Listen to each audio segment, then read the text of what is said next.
दोस्तों नमस्कार। और आपने देखना प्रारंभ कर दिया है हमारा channel GK with M S Diwakar. और आज हम बात करेंगे 1857 की क्रांति के बारे में कि राजस्थान में किस तरह से 1857 की क्रांति हुई है और क्या गतिविधियां हुई हैं और किस किस स्थान पर हुई है ये क्रांति और उसमें क्रांतिकारियों ने किस तरह से इस क्रांति को किया है। तो 1857 की क्रांति से पढ़ने से पहले दोस्तों, अगर आपने हमारा channel GK with M S Diwakar subscribe नहीं किया तो एक बार सब्सक्राइब कर लें और बेल आइकन का जो बटन है उसको दबा लें, जिससे कि हमारी जो भी वीडियो अपलोड की जा रही है उनके नोटिफिकेशन आपको मिलते रहें। तो दोस्तों, मेरी आपसे एक रिक्वेस्ट है कि आप वीडियो को पूरा जरूर देखें, जिससे कि आपको पूरी जानकारी मिल सके। तो शुरू करते हैं। तो 1857 की क्रांति। तो दोस्तों 1857 की क्रांति सब जानते हैं, 1857 में हुई है, सब जानते हैं, है ना। तो यहां अंग्रेजों का शासन है भारत में और उन अंग्रेजों ने हमारे ऊपर जो कानून या नियम बनाए हैं या कह सकते हैं कुछ अत्याचार करने प्रारंभ किए हैं, उन्हीं को लेकर के हमारे देशवासियों ने या हमारे भारतवासियों ने या कह सकते हैं हमारे राजस्थान या राजपूताना के व्यक्तियों ने क्रांति की है, उनको भगाने के लिए या जो गलत कानून नियम बनाए हैं उनको रोकने के लिए। तो यहाँ क्रांति प्रारंभ होती है। क्रांति से पहले देखो उन्होंने अपना मैनेजमेंट बना के रखा है, अंग्रेजों ने प्रशासन अपना कैसे नियंत्रित करके रखा, कैसे बना के रखा है। तो देखो वो अपने हर क्षेत्र में अपना अपना एजेंट या कुछ ना कुछ अपना प्रतिनिधि बना करके रखते या अपना मुख्यालय बनाकर रखते थे। तो हमारे हम बात कर रहे हैं राजस्थान की क्रांति की। तो यह राजस्थान की क्रांति में जब बात करेंगे तो राजपूताना, देखो राजस्थान बोल दूं मैं या राजपूताना, आप राजपूताना का मतलब राजस्थानी समझना। तो राजपूताना के लिए अंग्रेजों ने एक रेजिडेंसी स्थापना की थी जिसका नाम है राजपूताना रेजिडेंसी। राजपूताना रेजिडेंसी ये हमारे संपूर्ण राजपूताना के लिए थी, यानी कि राजस्थान मान लो आप। इसकी स्थापना की 1832 में अंग्रेजों ने स्थापना की है राजपूताना के लिए 1832 में। और इसका जो मुख्यालय था, मुख्यालय किसको बनाया, कहां बनाया मुख्यालय, वो अजमेर में मुख्यालय होता था इनका, अजमेर। ठीक है, 1832 में स्थापित हो गया है। इसका जो मुखिया होता था, इसका जो मुखिया होता था उसको क्या कहते थे, एजीजी। एजीजी ये पद है और इसका जो अर्थ होता है वो होता है ए का मतलब एजेंट, टू जी का मतलब गवर्नर और जी का मतलब जनरल। ये इसका अर्थ होता है, यानी कि एजेंट टू गवर्नर जनरल या एजीजी। ये किसका होता था, एजेंट एजीजी, गवर्नर जनरल का। यानी कि हम ऐसा कह सकते हैं कि ये एजेंट जैसे राजस्थान का या राज्य का जैसे राज्यपाल है वो ही पद, यानी सर्वे सर्वा एक राज्य का, तो वो होता था एजीजी। और देश का मुखिया वो जीजी होता था, यानी कौन, गवर्नर जनरल। अभी हम इसके बारे में बात कर लेंगे। ये स्थापित कर दिया 1832 में और इसका मुख्यालय कहाँ है, अजमेर। इसके बाद में फिर अंग्रेजों ने इसका एक और कार्यालय बना दिया है, कहां, ये बात है 1845 की। और इसका जो दूसरा मुख्यालय बनाया है वो दूसरा मुख्यालय कहां बना दिया है, माउंट आबू। भाई माउंट आबू में बनाएंगे। माउंट आबू में ये गर्मियों के दिनों में अंग्रेज थे वो कहा जाते थे, माउंट आबू से ही नियंत्रण या प्रशासन चलाया करते थे राजपूताना के लिए। कहां से, माउंट आबू से। सब जानते हैं माउंट आबू राजस्थान का शिमला है ना, घूमने के लिए बहुत अच्छी जगह है गर्मियों में घूमने के लिए। तो यही है माउंट आबू। तो इस भाई गर्मी में रहेंगे कहाँ, ये सर्दियों गर्मियों में यहाँ आ जाते और सर्दियों में अपने अजमेर में रहा करते थे। तो ये था एजेंट टू गवर्नर जनरल यहाँ। अब बात करें यहाँ थोड़े से कि 1832 में एजेंट भी कोई बनाया होगा राजपूताना के लिए, एजेंट। तो 1832 में जो पहला एजेंट टू गवर्नर जनरल था, कई बार एग्जाम में पूछ लेता है कि कौन था पहला राजस्थान का एजेंट टू गवर्नर जनरल या एजीजी। तो उस एजीजी का नाम है मिस्टर लॉकेट। क्या नाम है, मिस्टर लॉकेट। ये राजस्थान का पहला एजीजी हुआ करता था। अब हम बात करेंगे अब किसकी, 1857 की क्रांति की। तो एक तो आपको पहला याद रखना है, जब राजपूताना रेजिडेंसी की स्थापना करी अंग्रेजों ने, और उसके बाद में हम पढ़ेंगे क्रांति 1857 की। तो 1857 की क्रांति के दौरान के समय राजस्थान या राजपूताना का एजीजी याद रखना, कई बार पूछा गया है और पूछता रहेगा, जॉर्ज पैट्रिक लॉरेंस। क्या नाम है? George Patrick Lawrence. इसके बाद में अगर जीजी की बात करें, गवर्नर जनरल की, तो गवर्नर जनरल कहां का होता है? भारत का होता है गवर्नर जनरल। जीजी या गवर्नर जनरल वो कौन था? Lord Viscount Canning. Lord Viscount Canning. उस समय ब्रिटेन का प्रधानमंत्री कौन था? थोड़ा इसको भी याद रख लेना, ब्रिटेन का पीएम। कब? क्रांति के समय की बात हो रही है ये सारी, है ना, क्रांति के समय। तो वो कौन था? Lord Palmerston.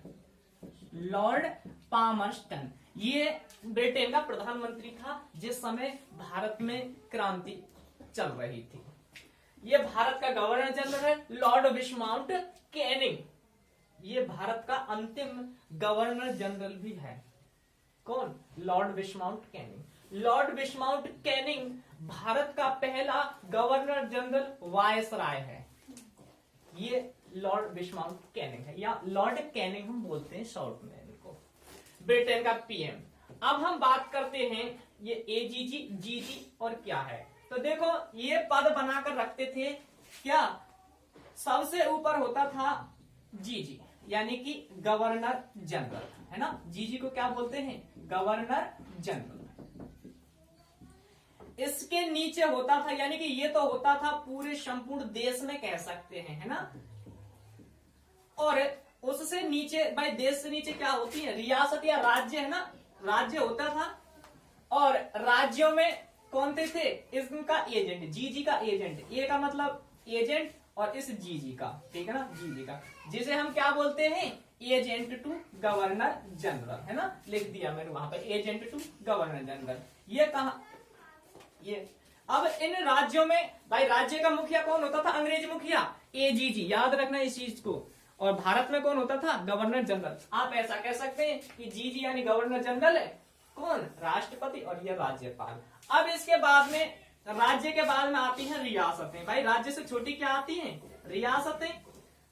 तो रियासत एक या दो रियासतों को मिला करके वहां, या आसपास के और क्षेत्रों को मिला करके वहां भी अपना अंग्रेज एक मुखिया रखते थे कि नहीं रखते थे? भाई राज्य रियासत में क्या चीज चल रही है उसकी भी तो सूचना देगा ऊपर के अधिकारियों को कोई, तो वो भी अंग्रेज मुखिया होता था वहां भी। तो वो कहलाता था पीए। क्या बोलते थे उसको? पीए। पीए का मतलब होता है पॉलिटिकल एजेंट।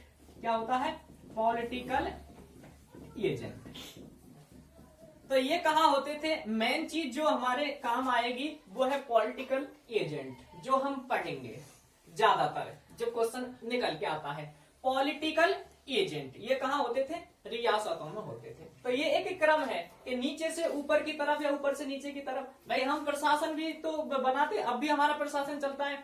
जैसे तहसीलदार है, उसके ऊपर एसडीएम, फिर कलेक्टर, फिर संभागीय आयुक्त, ऐसे करके प्रशासन चलता है कि नहीं चलता है। तो ये एक छोटे से ऊपर मुखिया हुआ करते थे, मुखिया हुआ करते थे। तो ये पॉलिटिकल एजेंट हो गए। पॉलिटिकल एजेंट कौन? पीए कहलाते थे। अब बात करें हम, पॉलिटिकल एजेंट हो गए, तो ये कहां होते थे? रियासतों में। अब हम बात करेंगे राजस्थान की। तो राजस्थान या राजपूताना में अलग अलग पॉलिटिकल एजेंट थे। तो एक बार इनको देख लो, स्क्रीनशॉट ले लो, और उसके बाद में मैं आपको बात करूंगा कि 1857 की क्रांति के समय राजस्थान या राजपूताना में कौन सी रियासत में कौन सा पॉलिटिकल एजेंट था, क्योंकि क्वेश्चन यहीं से ज्यादा पूछा जाता है। तो दोस्तों एक बार देखते हैं।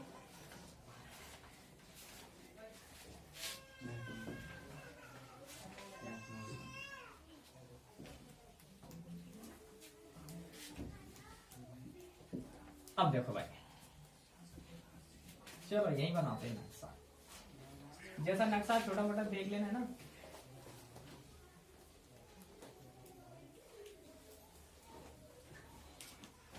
तो दोस्तों ये नक्शा है और हम बात कर रहे हैं पॉलिटिकल एजेंट, है ना, यानी कि कौन सी रियासत में कौन सा पॉलिटिकल एजेंट था। पॉलिटिकल एजेंट या पीए। तो यहां इसकी बात करें तो देखो याद कुछ इसी हिसाब से रखने हैं। ये आपका जयपुर, इधर को ये आपका भरतपुर, इधर को ये आप कोटा मान लो, कोटा के बाद में ये उदयपुर, और उदयपुर के बाद में इधर को पढ़ लेंगे हम जोधपुर, इधर को जोधपुर। तो ये पॉलिटिकल एजेंट इन रियासतों में और फिर ये आसपास के क्षेत्रों को कवर किया करते थे। तो मैं याद कराने की कोशिश करूंगा आपके लिए।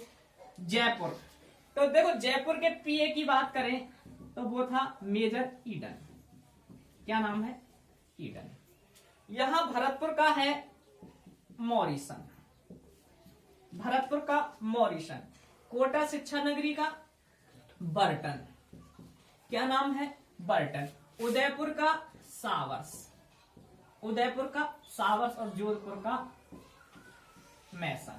ठीक है ना, जोधपुर का मैक मौसन है, लेकिन मैं एक चलो पूरा लिखना चाहे तो पूरा लिख लो, जोधपुर का मैक मौसन। तो वो पूछता है कि 1857 की क्रांति के दौरान किस रियासत में जोधपुर का पॉलिटिकल एजेंट क्या था, भरतपुर का पॉलिटिकल एजेंट क्या था। कई बार पूछा गया है और पूछा जाता रहेगा, ये इंपॉर्टेंट चीज है। लेकिन हम कंफ्यूज हो जाते हैं, कभी जयपुर के को यहाँ बिठा देते हैं, यहाँ के को इधर को पहुंचा देते हैं, इधर के को इधर पहुंचा देते हैं, ऐसे कंफ्यूज हो जाते हैं। तो देखो ईडन, ईडन से याद रख, देखो जयपुर का है ईडन, तो याद कैसे रखेंगे? ईडन गार्डन क्रिकेट का मैदान है कि नहीं, और हमारे राजस्थान में क्रिकेट का मैदान इंटरनेशनल कहाँ है? जयपुर में है। ठीक है ना, कहाँ है? जयपुर में है। तो जयपुर में ईडन गार्डन, तो ईडन से जयपुर का याद हो जाएगा ईडन। जयपुर का कौन है पॉलिटिकल एजेंट? ईडन है। उसके बाद में भरतपुर, भरतपुर को देखो आप याद करेंगे तो हम भरतपुर वाले हैं, तो भरतपुर वाले हमें पता है कि भरतपुर में जगह है सिटी के अंदर मोरी चार बाग, हम उससे याद करके रखते हैं। अगर आप याद रख लें तो कर लेना। तो भरतपुर में मोरी चार बाग, तो मोरी चार बाग है ना, ये जगह है हमारे भरतपुर सिटी में है, मेन सिटी में। तो मोरी, तो भरतपुर में मोरी, तो ऐसे याद रख लेना, भरतपुर मोरी चार बाग, मोरी से मॉरिसन हो जाएगा। क्या हो जाएगा? मोरी से मॉरिसन हो जाएगा। और देखो कोटा का तो कौन है? Major Burton. इसको कैसे याद रखेंगे? कोटा, कोट, कोटा, कोट में बटन है, ऐसे याद रखना है, कोट में बटन। आप बिल्कुल नहीं भूलेंगे इस चीज को, कोट में बटन। तो वो क्या हो जाएगा? कोटा का बटन से बर्टन हो जाएगा। और एक इसको याद रख लेना, जोधपुर। भाई देखो इधर को और तो कोई रियासत में ये पॉलिटिकल एजेंट नहीं है इस समय फिलहाल तो, लेकिन जोधपुर है। जोधपुर यानी कि मारवाड़ में है। अब ये कौन सा? पश्चिमी राजस्थान मरुस्थल की तरफ है जोधपुर, है कि नहीं? तो जोधपुर का नाम सुनते ही दिमाग में मौसम याद आ जाता है, यार वहां का मौसम तो बहुत ही विषम है, टिपिकल्ट मौसम है। याद आता है कि नहीं आता है जोधपुर से? तो ये जोधपुर का मौसम ऐसे याद रखना है आपको, जोधपुर का मौसम, जोधपुर मौसम, मौसम मैसन, मैसन यानी कि लगभग सेम उच्चारण सा हो रहा है मौसम से मैसन का। तो ये कौन है? जोधपुर का मैसन। इसको आप अपने हिसाब से उदयपुर या उषा से याद रख सकते हैं, इसको उषा से याद रख सकते हैं। ये उसे उदयपुर और सा से सावर्स, ऐसे करके नहीं ये याद हो जाएंगे आपके पॉलिटिकल एजेंट। यही मैं बात कर लूं थोड़े इनके राजाओं के। यहाँ जयपुर का राजा था राम सिंह द्वितीय, जयपुर का राजा राम सिंह द्वितीय। राम सिंह द्वितीय वो ही जिसने 1868 में जयपुर को गुलाबी रंग से पतवाया, यानी कि गेरुआ रंग से पतवाया था। और एक अंग्रेज पत्रकार थे जिनका नाम स्टैनली रीड था, उनको कोई रंग ही नहीं दिखा कि यार ये कैसा रंग है, ये गुलाबी है या पीला है या कैसा, उनको तो ऐसा लगा ये गुलाबी रंग है, यानी गेरुए रंग था वास्तविक में। तो उनको पता है उनको गेरुए रंग की कोई अंग्रेजी नहीं होती है, तो गेरुआ लगता है गुलाबी सा, तो उन्होंने बोल दिया पिंक सिटी। तो ये वही पिंक सिटी को रंग में रंगवाने वाला राम सिंह द्वितीय 1868 में इसने रंगवाया था। भरतपुर का राजा जसवंत सिंह था, भरतपुर का राजा जसवंत सिंह। कोटा में राम, यहां भी राम सिंह द्वितीय है, राम सिंह द्वितीय। उसके बाद में उदयपुर, उदयपुर का स्वरूप सिंह, महाराणा स्वरूप सिंह, जिसने स्वरूप सागर झील भी बनवाई थी, वही स्वरूप सिंह है। और जोधपुर का जो राजा था उसका नाम है तखत सिंह। इस जोधपुर के राजा तखत सिंह के बारे में पढ़ेंगे, इसने कितना साथ दिया है अंग्रेजों का, लेकिन जिस बंदे ने, एक बंदे ने इनको मात दी है, उसके बारे में पढ़ेंगे। अभी नहीं, मेरी वीडियो देखते रहना, आपको सारी चीजें मिलेंगी, इनके बारे में क्या चीज है, कहाँ पे क्या हुआ है, सारी चीजें बताऊंगा मैं। तो एक बार तो इनको पढ़ते रहिए। जोधपुर में का राजा है, क्या नाम है उसका, तखत सिंह है। उदयपुर का स्वरूप सिंह है। कोटा का बटन राम सिंह द्वितीय, यह राम सिंह द्वितीय है। उसके बाद में आप टोंक में पढ़ेंगे तो टोंक का नवाब था उस समय वजीरुद्दौला, क्या नाम था, वजीरुद्दौला, ये नवाब था। दोस्तों ये तो ये पॉलिटिकल एजेंट जो मैंने फंडा बताया है याद करने का, आप कोशिश करना, अगर मेरा सरल लगे तो मेरे से याद कर लेना, नहीं तो आपकी जैसी मर्जी। तो ये थे एजेंट। तो ये इस तरह से 1857 की क्रांति के समय, किस समय है ये, 1857 की क्रांति के, 1857 की क्रांति के समय।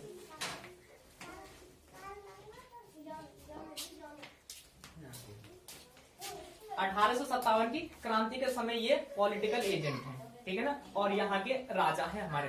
तो इस तरह से ये सिस्टम बैठा रखा है अंग्रेजों ने सिस्टम बैठा रखा है कि किस तरह से यहाँ प्रशासन है।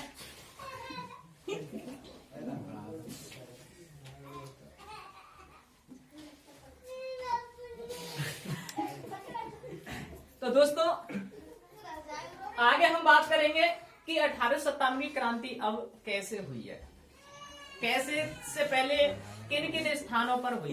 तो एक चीज आपको याद रखनी पड़ेगी कि भाई जो क्रांति हुई है वो क्रांति सैनिकों के द्वारा प्रारंभ की गई है। किन के द्वारा, सैनिकों के द्वारा, यानी हमारे जो सैनिक या जो भी व्यक्ति हैं जो इसमें साथ लिया है। अब आप सब जानते हैं कि सैनिक कहाँ होते हैं, कैंट में होते हैं, आर्मी उनकी छावनी होती है, बटालियन, आर्मी कैंट होता है कि नहीं होता है, जैसे आगरा कैंट है, ऐसे ही कैंट होते हैं। तो वही क्या होती है, छावनियां कहलाती हैं। तो ये इस समय 1857 की क्रांति के समय राजस्थान में 6 सैनिक छावनियां थी। यानी क्रांति के दौरान कितनी सैनिक छावनियां थी, 6 सैनिक छावनियां थी। तो इन 6 सैनिक छावनियों में क्या होता है, अंग्रेजों के विरुद्ध विरोध किया जाता है, विद्रोह किया जाता है। लेकिन उनमें से कुछ सैनिक छावनियां जो बिल्कुल अंग्रेजों का यानी अंग्रेजों का विद्रोह नहीं करती हैं, 2 है ब्यावर और खैरवाड़ा। लेकिन पहले हम पढ़ लेते 6 सैनिक छावनियां वो कौन कौन सी हैं हमारे राजस्थान में। मैं राजस्थान में बात कर रहा हूँ या राजपूताना में बात कर रहा हूँ। राजपूताना था उस समय नाम, ठीक है ना, कभी कभार मैं राजस्थान बोल देता हूँ, लेकिन राजस्थान नाम तो आपको पता है 26 जनवरी 1950 को आया है। किसके द्वारा, पी सत्यनारायण राव कमेटी ने यह सिफारिश की थी, और उसी कमेटी की सिफारिश के आधार पर जयपुर को राजस्थान की राजधानी भी बनाया गया था। दोनों चीज है। तो अभी राजस्थान कह देता हूँ, लेकिन राजस्थान नहीं, पहले राजपूताना था, लेकिन हम राजस्थान पढ़ रहे हैं इसलिए राजस्थान नाम आ जाता है।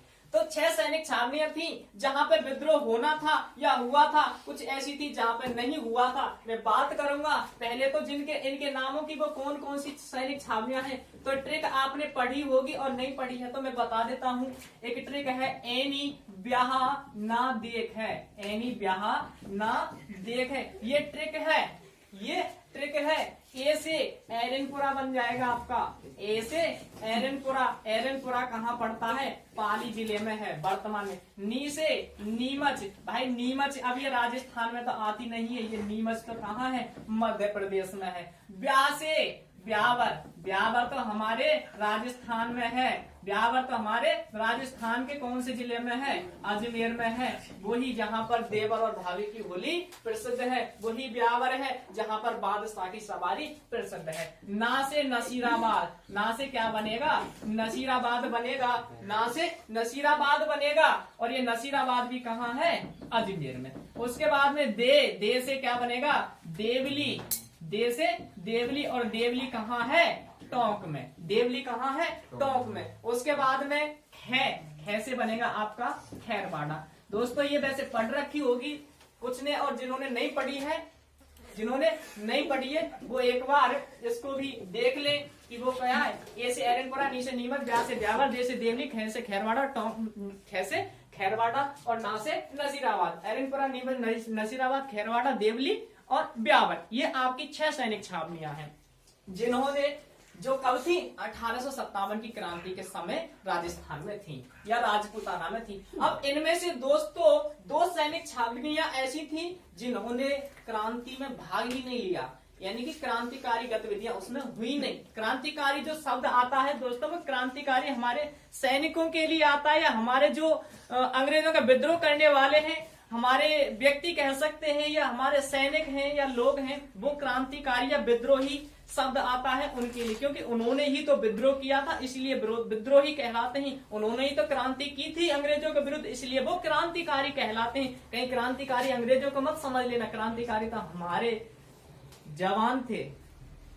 तो यहाँ पे 2 सैनिक छावनियां ऐसी हैं जिन्होंने भाग ही नहीं लिया, जिसमें आपकी खैरवाड़ा कहाँ गई, ये खैरवाड़ा उदयपुर में थी, इसने तो भाग ही नहीं लिया। उसके बाद में एक ब्यावर है, यानी खैरवाड़ा और ब्यावर, इन दोनों ने तो भाग ही नहीं लिया। अब इनमें से एक आती है, एक तो ये क्वेश्चन बनता है, दूसरा है नीमच सैनिक छावनी, राजस्थान की एकमात्र सैनिक छावनी जो राजस्थान में या राजपूताना की एकमात्र सैनिक छावनी जो राजस्थान से बाहर स्थित थी, वो कौन सी है, वो नीमच है। क्योंकि आप देख रहे हैं नीमच कहाँ है, मध्य प्रदेश में स्थित है।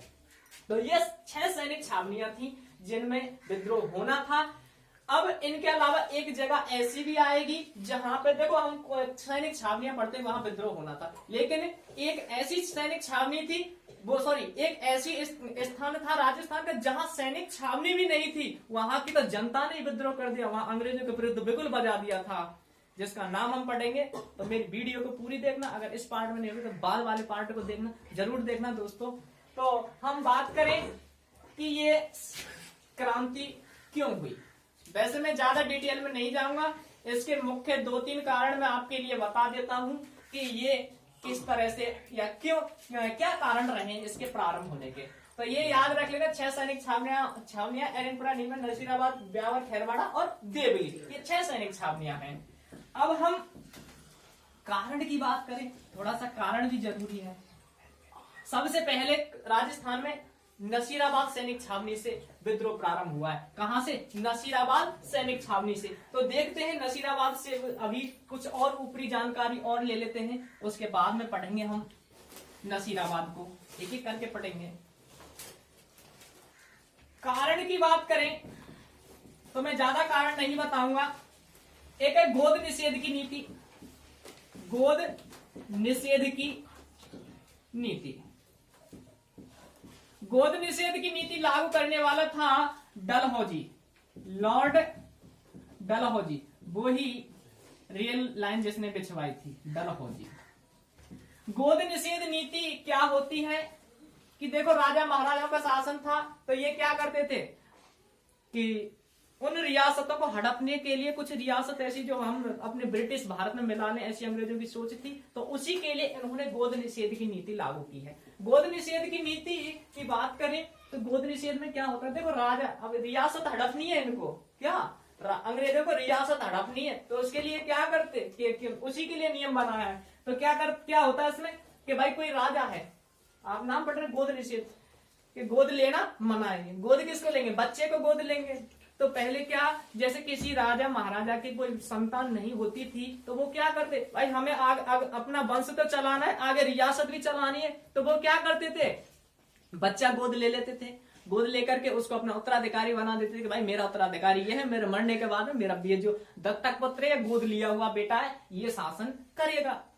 तो मरने के बाद, राजा के मरने के बाद में वो गोद लिया हुआ बच्चा शासन करेगा। लेकिन यहाँ इस नीति के तहत जो लागू कर दे, इसमें ये कहते इसमें कोई भी अगर संतान नहीं है किसी राजा के, तो वो संतान बच्चा गोद नहीं लेगा। अब सोचने की बात है कि जब वो राजा गोद नहीं लेगा, जब उसके संतान नहीं है तो बच्चा गोद नहीं लेगा, तो आगे रियासत को कौन संभालेगा, भाई उसके मरने के बाद में कौन संभालेगा। तो फिर तो वो उसको क्या करते, अंग्रेज उसको अपने ब्रिटिश भारत में शामिल कर लेते। तो अब तो सीधा जो उसके इनकम वगैरह होगी वो सीधे अंग्रेजों को मिलेगी। अब राजा से थोड़ी लेनी पड़ेगी, क्योंकि अब तो है नहीं, अब तो वो उन्हीं के अधिकार में आ गई। तो ये थी गोद निषेध की नीति जो सबसे ज्यादा रही है। गोद निषेध की नीति के तहत कई क्षेत्रों को या कई रियासतों जगहों को अपने कब्जे में कर लिया था, जिसमें शायद इंडिया जी भारत का पहला सतारा आता है, और भारत में सबसे पहले वो राजस्थान में सबसे पहले ब्यावर का नाम आता है कि ब्यावर को सबसे पहले हड़पा राजस्थान में। अब इसमें एक तात्कालिक कारण आता है, मैं क्योंकि ये ज्यादा हाईलाइट रहता है इसलिए मैं बता रहा हूं। दूसरा कारण जो है वो है तात्कालिक कारण में। आपने सुना होगा तात्कालिक कारण में यानी कि तुरंत फुरंत का कारण, कारतूस वाला कारण सुना है? कारतूसों पर गाय और सुअर की चर्बी, गाय व सुअर की चर्बी। भाई हिंदू गाय, देखो ये कारतूस पहले सैनिकों के लिए ब्राउन वेस राइफल हुआ करती थी। कौन सी थी? पहले ब्राउन वेस राइफल थी, लेकिन अंग्रेजों ने क्या किया, इसे ब्राउन वेस राइफल को हटा करके इसके स्थान पर दूसरी चेंज कर दी। कौन सी? Enfield rifle.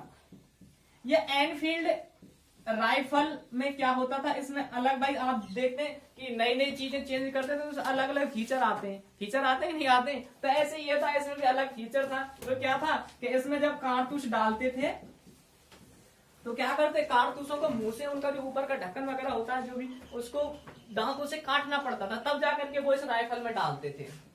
अब इस कारतूसों पे तो क्या लग रही है, गाय और सुअर की चर्बी लग रही है। तो भाई उसमें हिंदू भी थे, मुसलमान थे, तो उनमें उन्हीं का धर्म भ्रष्ट करने के लिए ये जालसाजी की गई थी, उसी का धर्म भ्रष्ट करने के लिए ये जालसाजी की गई। और यहाँ एनफील्ड राइफल को ये गाय और यानी कि जो कारतूस डालते थे उसमें ये चर्बी इनके मुंह में जाती, तो उससे क्या इनका धर्म भ्रष्ट होता। तो ये इसका तात्कालिक कारण रहा। फिर कहा जाता है कि मंगल पांडे ने इनका विद्रोह किया। मंगल पांडे ने जब उनको ट्रेनिंग दी जा रही थी, तो जब उसको पता चला कि इनमें ऐसा लगा हुआ है, तो जब ट्रेनिंग देते समय उसने अंग्रेजों के ऊपर ही राइफल तान दी। और उसमें कहा जाता है डफ और हडसन कोई अंग्रेज अधिकारी थे, वो घायल वायल हो गए थे, तो उनको पकड़ करके, मंगल पांडे को पकड़ करके फांसी दे दी। और 8 अप्रैल 1857 को उनको फांसी दे दी गई थी। तो ये भारतीय स्वतंत्रता संग्राम का पहला शहीद है। 8 अप्रैल 1857 को इनको फांसी दे दी गई थी। तो यहीं से फिर ये कहानी बनती है इसकी। ये बैरकपुर छावनी के रहने वाले थे, 34वीं नेटिव इन्फेंट्री के थे, 8 मंगल पांडे, और इनको फांसी मिली थी, मंगल पांडे। उसके बाद में फिर मंगल पांडे के बाद में, चलो ये तो हो गई, यहीं से इसकी कहानी बनती है कि अब 1857 यानी कि अब अंग्रेजों के विरुद्ध क्या करना है, विद्रोह करना है, क्योंकि कुछ और भी कारण मिले जुले थे और ये तात्कालिक कारण रहा ही है। उसके बाद में ये भारत में सबसे पहले मेरठ से सैनिक छावनी शुरू, वो क्रांति प्रारंभ होती है। और क्रांति की जो तारीख पहले तो इन्होंने निश्चित करी कि भाई अब क्रांति का दिन कौन सा निश्चित करें, तो वो क्रांति का जो निश्चित दिन किया गया था, क्रांति का निश्चित समय वो रखा गया था भाई 31 मई से हम प्रारंभ करेंगे, 31 मई 1857 से। लेकिन और इसके लिए जो क्रांति का प्रतीक था, न्योता देना भी भाई वहां जाके करना है, तो वो क्रांति का प्रतीक है ये कमल व चपाती, कमल व चपाती या रोटी, ये इनके क्रांति का प्रतीक रहा है। यानी कि गांव गांव में कमल और चपाती ली जाती थी, वो दूसरे गांव वाले को देता, वो गांव में वो सूचना दे देता, वो अगले गांव में, इस तरह से ये इनका प्रतीक रहा है क्रांति का, कमल और चपाती। अब 31 मई, भाई आज का टाइम थोड़ी है, मोबाइल वाला जमाना है, तो 31 मई को ये प्रारंभ हुई थी और वो होनी थी, है ना, लेकिन ये समय से पूर्व ही प्रारंभ हो गई। और भारत में बात करें तो ये मैं थोड़ी सी भारत की ही बात कर रहा हूँ, है ना। भारत में ये 10 मई 1857 को प्रारंभ हो गई, 10 मई 1857 को कहां से, मेरठ से प्रारंभ हो गई। तो ये समय से पहले ही प्रारंभ हो गई, 10 मई 1857 को होनी थी 31 मई को। और हमारे राजस्थान में बात करें तो राजस्थान में जरूर याद रखना 28 मई 1857 को कहां से, नसीराबाद से, कहां से प्रारंभ हुई है, नसीराबाद से प्रारंभ हुई है। तो यहां 31 मई को होनी थी 10 मई को हो गई या 28 मई को हो गई। आप पढ़ेंगे तारीख कहीं कब हो रही है, कहीं किसी क्षेत्र में कभी क्रांति प्रारंभ हो रही है, तो ऐसा कारण क्यों है? तो दोस्तों आज जैसा जमाना नहीं था कि आज तो मोबाइल है, मोबाइल पे व्हाट्सएप पे मैसेज किया, फेसबुक पे मैसेज किया और फैला दिया। जैसे आपने देखा गुर्जर आंदोलन में या और हमने जाटों के ये जो आंदोलन होते हैं या कोई भी आंदोलन हो तो या कोई भी गतिविधि हो रही है तो फटाक से मैसेज टाइप किया और उसको फैला देते हैं और के फलाने दिन इकट्ठा होना है। तो आज के टाइम पे तो अगर शाम को इकट्ठा होना है तो सुबह ही मैसेज कर देंगे, शाम को इकट्ठा हो जाएंगे। लेकिन पहले ये जमाना नहीं था, तो कभी इकट्ठा हो रहा है, कभी कोई इकट्ठा हो रहा है तो कहीं। तो ये इनकी असफलता का एक मुख्य कारण भी रहेगा। और दोस्तों अगर हमारी वीडियो अच्छी लगे तो हमारे चैनल को सब्सक्राइब करो और लाइक जरूर कर देना और हमारी वीडियो देखते रहें, पूरी देखने की कोशिश करें। धन्यवाद।